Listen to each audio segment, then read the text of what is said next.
हर महादेव दोस्तों, हर हर महादेव दोस्तों। मैं हूँ केएस न्यू ब्लॉग से आपकी अपनी किरण सिंह। और शिव नाम की महिमा, शिव नाम का जप, श्री शिवाय नमस्तुभ्यम, ओम नमः शिवाय। भस्म धारण करना, त्रिपुंड लगाना, गले में रुद्राक्ष धारण करना, इन सब का क्या महत्व है, कैसे है और कब लगाए हैं, आइए जानिए आज के इस एपिसोड में। ठीक है दोस्तों, और आप मेरे साथ वीडियो में अंत तक बनी रहिए। और शिव नाम की महिमा का तो क्या कोई बखान कर ही नहीं सकता है। हम लोग तो क्षण मात्र उसकी काबिल नहीं है, लेकिन फिर भी मैंने कोशिश की है। तो मेरे साथ वीडियो में अंत तक बनी रहिए। और अगर आपने मेरा चैनल सब्सक्राइब नहीं किया है तो प्लीज़ दोस्तों मेरा चैनल सब्सक्राइब कर दीजिए और मेरी वीडियो को ज़्यादा से ज़्यादा शेयर कीजिए, ताकि सभी भक्तगणों तक मेरा ये प्रयास पहुंच सके।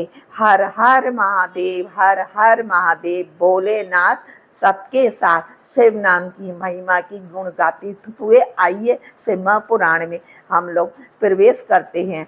और अब मुनिगण बोले थे, महाभाग व्यास शिष्य सूत जी, आपको बारंबार नमस्कार है। अब आप हमें परम उत्तम भस्म महात्म्य का और रुद्राक्ष महात्म्य का और शिव नाम महात्म्य का वर्णन विस्तार पूर्वक बताइए। तब सूची बोलते हैं, वे ही धन्य और कृतज्ञ हैं, उन्हीं का शरीर धारण करना भी सफल है और उन्होंने ही अपने कुल का उद्धार कर लिया है, जो कि शिव की उपासना करते हैं, जिनके मुख में भगवान शिव का नाम है, जो अपने मुख से सदा शिव शिव इस नाम का उच्चारण करते रहते हैं।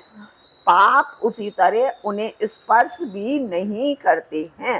बोलो शंकर भगवान की जय। हे शिव, आपको नमस्कार है। श्री शिवाय नमस्तुभ्यम। जिस मुख से ऐसा उच्चारण होता रहता है, वह मुख समस्त पापों का विनाश करने वाला पावन तीर्थ बन जाता है। जो मनुष्य प्रसन्नता पूर्वक उस मुख का दर्शन भी कर लेता है, उसे निश्चय ही तीर्थ सेवन जनित फल प्राप्त होता है। इसलिए दोस्तों श्री शिवाय नमस्तुभ्यम, श्री शिवाय नमस्तुभ्यम का भी जाप, हमें नाम जाप है, ये नाम जाप हमें करते रहना चाहिए। और ओम नमः शिवाय तो महामंत्र है, उसकी तो करनी है, मंत्र जाप तो आपको बताया ही था। तब हे ब्राह्मणों, शिव का नाम, विभूति और रुद्राक्ष, ये तीनों ही त्रिवेणी के समान परम पुण्य वाले माने गए हैं। जहाँ ये तीनों वस्तुएं सर्वथा रहती हैं, उसके दर्शन मात्र से मनुष्य त्रिवेणी स्नान का फल प्राप्त कर लेता है। जिसके भी शरीर पर भस्म, रुद्राक्ष और मुख में शिव नाम, ये तीनों नित्य विद्यमान रहते हैं, उसका पाप विनाशक दर्शन संसार में दुर्लभ है। उस पुण्य आत्मा का दर्पण त्रिवेणी के समान है। भस्म, रुद्राक्ष और शिव नाम का जप करने वाले और त्रिवेणी, इन दोनों में रंच मात्र भी अंतर नहीं है, यह परम सत्य है। भगवान शिव का नाम गंगा है, विभूति यमुना मानी गई है और रुद्राक्ष को सरस्वती कहा गया है। इन तीनों की संयुक्त त्रिवेणी समस्त पापों का नाश करने वाली होती है। बहुत पहले की बात है, हितकारी ब्रह्मा ने जिसकी शरीर में उक्त ये तीनों त्रिपुंड, रुद्राक्ष और शिव नाम संयुक्त रूप से विद्वान थे, उनके फल को तुला के एक पड़ले में रखा और त्रिवेणी के स्नान की जल को एक एक उसमें रखा, तो दोनों पड़ले ही बराबर आए। अतः विद्वानों को चाहिए इन तीनों को सदा अपने शरीर पर धारण करे। उसी दिन से ब्रह्मा, विष्णु आदि देव भी दर्शन मात्र से पापों को नष्ट कर देने वाले इन तीनों रुद्राक्ष, विभूति और शिव नाम को धारण करने लगे। हे श्रेष्ठ ब्राह्मणों, इन तीनों की महिमा को सदा सिद्ध लक्षण भगवान महेश्वर की बिना दूसरा कोई और भली भांति नहीं जान सकता है। अब दोस्तों आपको बताते हैं नाम महिमा, नाम का महात्म्य है। शिव इस नाम रूपी दानव नल से महान पातक रूपी पर्वत अनायास ही भस्म हो जाता है। यह सत्य है, इसमें संशय नहीं है। हे सौनक, पाप मूलक जो नाना प्रकार के दुख हैं वे एकमात्र शिव नाम से ही नष्ट होने वाले हैं। दूसरे साधनों से संपूर्ण यत्न करने पर भी पूर्णतः नष्ट नहीं होते हैं। जो मनुष्य इस भूतल पर सदा भगवान शिव के नामों के जप में लगा रहता है वह वेदों का ज्ञाता है, वह पुण्य आत्मा है, वह धन्यवाद का पात्र है तथा वह विद्वान माना गया है। हे मुनि, जिनका शिव नाम जप में विश्वास है उसके द्वारा आचरित नाना प्रकार के धर्म तत्काल फल देने के लिए उत्सुक हो जाते हैं।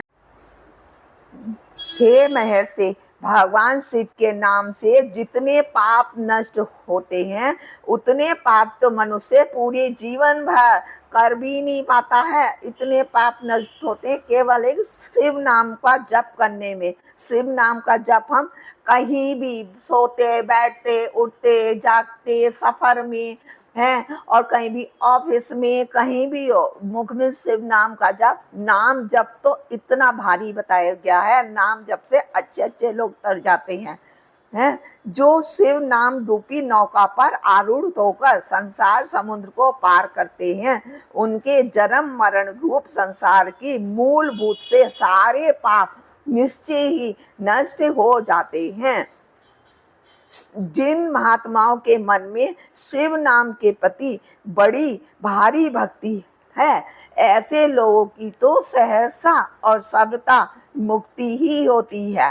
हे मुनीश्वर, जिनके अनेक जन्मों तक तपस्या की है उसी की शिव नाम के प्रति भक्ति होती है जो समस्त पापों का नाश करने वाली होती है। भोले बाबा की शिव नाम की भक्ति ऐसे नहीं मिलती है जिसने पहले बहुत तपस्या की होती है तब उसे शिव नाम की भक्ति का वरदान प्राप्त होता है और शिव नाम की भक्ति से ही समस्त पापों का नाश हो जाता है।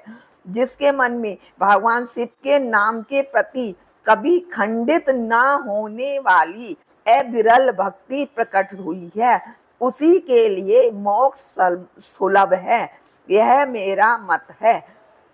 जो अनेक पाप करके भी भगवान शिव के नाम जप में आदर पूर्वक लग गया।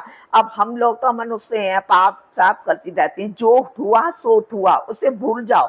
अब आगे के लिए शिव नाम का जप करो, श्री शिवाय नमस्तुभ्यम, श्री शिवाय नमस्तुभ्यम।